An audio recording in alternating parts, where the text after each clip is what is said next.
Bismillah. Il y avait un homme de foi qui habitait Ghazna. Son nom était Sérézi, mais on l'appelait Mohammed. Il ne rampait son jeûne qu'à la nuit tombée, en mangeant quelques feuilles de vigne.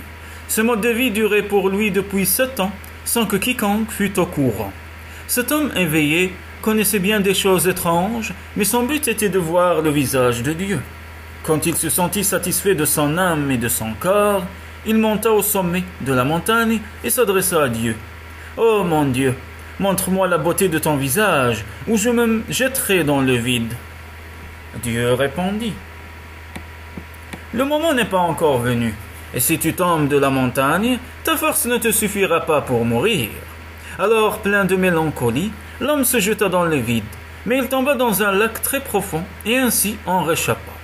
Toujours sous l'emprise du désir de mourir, il se mit à se lamenter. La vie lui paraissait être comme la mort. Toute la création lui apparaissait comme sens dessus-dessous, et le verset du Coran qui dit « La vie existe même dans la mort » revenait constamment sur ses lèvres et dans son cœur. Au-delà de l'apparent et du cachet, il entendit une voix qui lui disait « Quitte la prairie et retourne en ville. »« Oh mon Dieu, fit l'homme, toi qui connais tous les secrets, quelle utilité pour moi d'aller en ville? Va là-bas mendier afin de te mortifier, récolte de l'argent auprès des riches et distribue-le aux pauvres. » « Je t'ai entendu, dit Sérézi, et je t'obéirai. » Muni ainsi de cet ordre divin, il s'en revint en ville, et Ghazna fut rempli de sa lumière. Le peuple accourut à sa rencontre, mais lui, pour éviter la foule, prit un chemin écarté. Les riches de la ville, qui étaient contents de son retour, avaient préparé un petit palais qu'ils comptaient mettre à sa disposition. Mais lui leur dit « Ne croyez pas que je sois revenu pour m'exhiber. Non, je suis revenu pour mendier. Mon propos n'est pas de me répandre en vaines paroles, je visiterai les maisons, un panier à la main. Car Dieu l'a voulu ainsi, et je suis son serviteur. Je mendierai donc et je ferai partie des mendiants les plus défavorisés, afin que je sois avili et que tous m'insultent. Comment pourrais-je désirer les honneurs alors que Dieu veut mon avilissement? » Et son panier à la main, il dit encore, « Par la grâce de Dieu, donnez-moi quelque chose. » Son secret consistait à invoquer la grâce de Dieu, bien que sa place fût très haut dans le ciel. Ainsi ont fait tous les prophètes, alayhi salam. Sérézi visita donc toutes les demeures de la cité pour demander l'aumône, alors que les portes du ciel lui étaient ouvertes. Il se rendit à 4 reprises chez un émir pour mendier. La 4e fois, l'émir lui dit « Ô être immonde, ne me prends pas pour un avare, mais écoute-moi bien.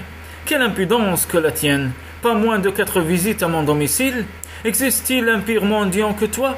Tu déshonores même les pauvres, et aucun infidèle n'a jamais fait preuve de tant d'égoïsme. » Sérézi répliqua « Tais-toi, ô émir, je ne fais qu'accomplir ma tâche. Tu ignores tout du feu qui me ronge. Ne dépasse pas les limites. Si j'éprouvais vraiment le désir du pain, je serais le premier à m'ouvrir le ventre, car pendant 7 ans, je n'ai mangé que des feuilles de vigne. Mon corps avait fini par en devenir tout vert. » À ces mots, il se mit à pleurer et les larmes inondèrent son visage.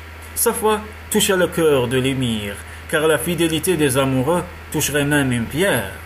Il n'y a donc rien d'étonnant à ce qu'elle puisse émouvoir un cœur sensible.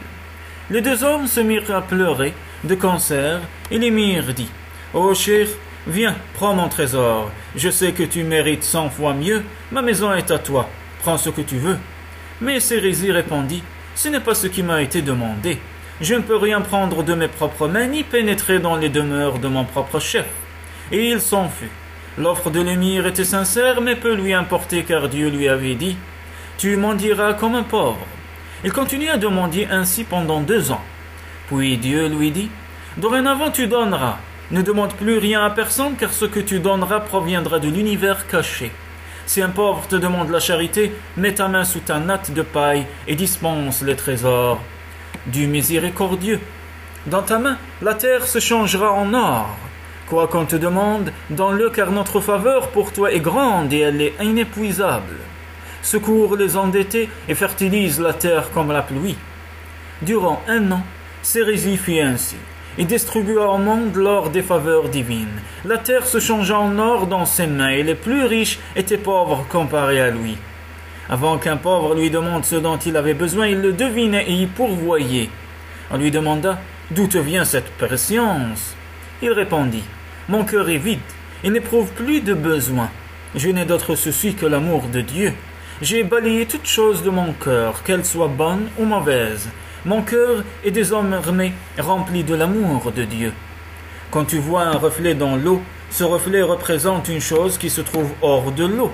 Mais pour qu'il y ait un reflet, l'eau doit être pure. Il faut donc nettoyer le ruisseau du corps si tu veux voir le reflet des visages.